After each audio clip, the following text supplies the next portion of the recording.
So it all really starts with Irene Morgan versus the Commonwealth of Virginia in 1946, where Thurgood Marshall again manages to pass a ruling that segregation on interstate bus travel is unconstitutional.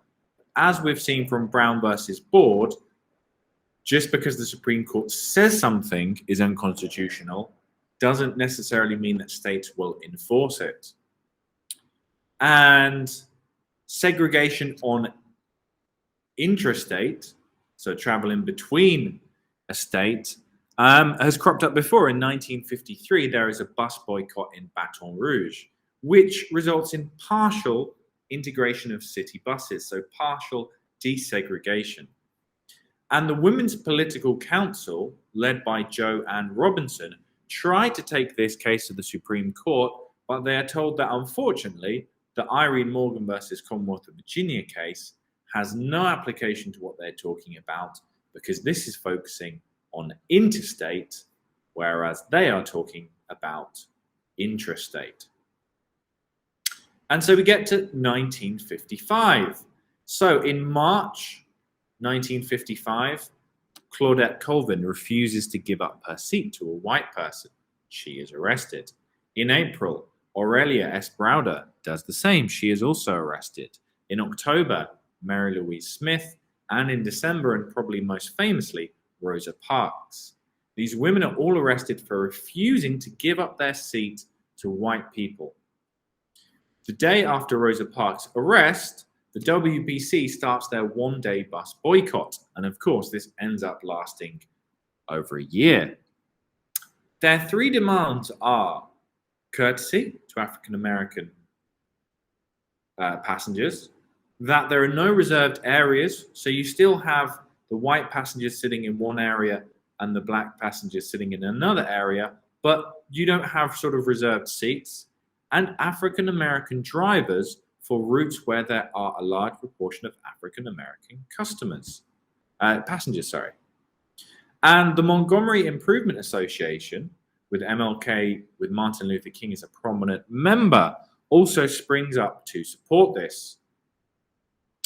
And what originally starts as a one-day bus boycott is very, very successful. The vast majority of African Americans do not use the bus system, and this places a big economic burden on the Montgomery state. In 1956, in January, Martin Luther King's home is targeted. Fortunately, none of his family is hurt. The White Citizens Council even tries to bring conspiracy charges against the MIA. In April, Mayor Gale says that segregation will be enforced in Montgomery. But in June, the Supreme Court rules that intrastate segregation is unconstitutional. However, the boycott continues until December, when the city of Montgomery announces the end of segregated buses in the city.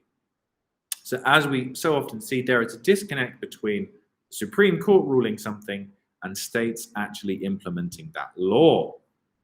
In 1957, however, Reverend Abernathy, another key member of the MIA, his house is targeted. Again, fortunately, no one is hurt. And in February, one of the most important outcomes is the setting up of the Southern Leadership Christian Conference, the SLCC. So Martin Luther King rides the success that the Montgomery bus boycott has brought to him and sets up the SLCC.